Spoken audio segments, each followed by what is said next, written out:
Hey guys, my name is Murray Robertson. I'm a student at Belhaven University, and I worked at Twin Lakes for the past 2 summers. So I was a counselor my first year and an LIT director my second year. The passage I'm going to be reading today is Luke chapter 15, verses 20 to 24. For many of you who were at camp last year, it's going to be familiar. It's taken right from the passage talking about the prodigal son. But I think there are some really important truths that we can never hear too many times. So I'll read it for us. It says, "So he got up and went to his father. But while he was still a long way off, his father saw him and was filled with compassion for him. He ran to his son, threw his arms around him, and kissed him. The son said to him, 'Father, I have sinned against heaven and against you. I am no longer worthy to be called your son.' But the father said to his servants, 'Quick, bring the best robe and put it on him. Put a ring on his finger and sandals on his feet. Bring the fattened calf and kill it. Let's have a feast and celebrate, for this son of mine was dead and is alive again. He was lost and is found.' So they began to celebrate." For many of you, you know this story, but I'm sure some of you are unfamiliar. What had happened was there was this son, and he asked his father for his inheritance. He was saying, "Father, I want your goods, I want your possessions," as if you were dead. He's asking for his father. He's acting as if his father is dead to him and saying he just wants his possessions. So he takes that inheritance, he's given it by his father, and he goes and he loses it all. He squanders it. He lives it up in the city, but he loses all of his inheritance, all his money, and ends up without any money, broken, and working with pigs. And he's starving, he's hungry, he's ashamed, and he remembers how his father's servants are treated, how they eat fine, they have clothes, they don't have to dig around in the mud with the pigs. And so he decides to go back and to ask his father for forgiveness. But there are several things that we learn both about God and about ourselves in this section of the passage, talking about his repentance and the father's response to that.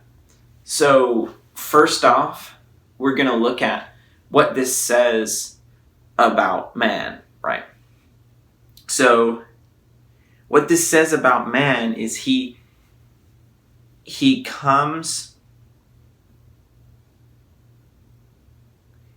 we as men, as human beings, have been given an inheritance. Whether we think about it that way or not, we have already, like the son, been given our inheritance, right? What is our inheritance? Well, it's this life, right? It's our bodies, it's our houses, it's our clothes, it's our food. All of that is our inheritance that our Father, God, has given us. But the problem is that all of us have taken our inheritance and gone and wasted it. We have taken what God has given us, this inheritance, and squandered it. We've used it for our own gain, for our own benefit, but not for God's glory and not to praise Him. And we haven't acknowledged that He gave it to us in the first place. And in this passage, when things start to fall apart, the son recognizes that he needs to repent. He needs to turn back to his father. But a question we need to ask ourselves is, how does he repent? How does he go about his repentance, right? He says, "Father, I have sinned against heaven and against you. I am no longer worthy to be called your son." But what is the father's response to that? He doesn't say, "You're right. You blew it. You're no longer worthy to be called my son. I am forgiving. I'm going to accept you back and say, okay, you can come and work as a servant. That's not what happens. The father brings him back and says, quick, put the best robe. Bring the best robe and put it on him. Put a ring on his finger and sandals on his feet. Bring the fattened calf and kill it. Let's have a feast and celebrate. For this son of mine was dead and is alive again. He was lost and is found. So the father, now we're looking at the father. He does not reject his son who rejected him. And the son's repentance wasn't right. The son didn't understand and he didn't repent correctly. He didn't say, I know that you're forgiving. I know that you will forgive me and I ask for forgiveness, but I know that I'm your son. He doesn't get it. He says, I'm not worthy to be called your son.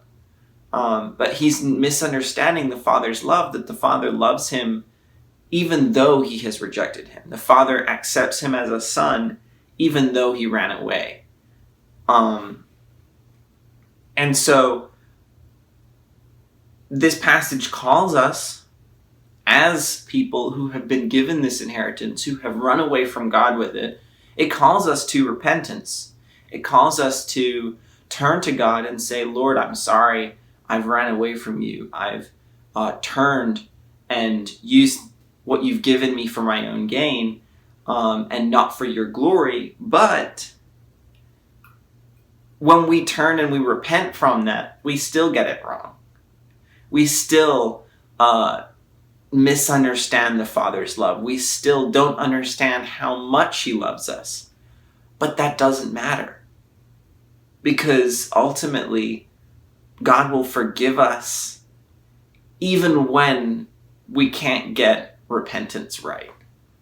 And so that's my call to you. You don't have to be perfect. You don't have to get everything right to be loved by God. You are loved by God. And I ask you to look to his grace. And if you're already a believer, come to understand it in a deeper sense. Come to realize how he loves you, and that it doesn't matter what you do and how you repent. It matters that he has chosen to love you. So pray with me. Lord God, thank you so much for your love for us.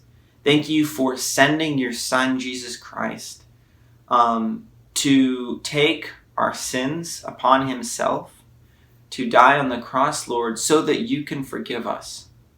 And so that you can forgive us even when we don't understand how your forgiveness works. Lord, we are weak and we misunderstand it so easily, but you still love us.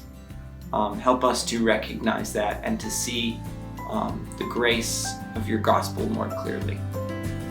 I pray this in Jesus' name. Amen.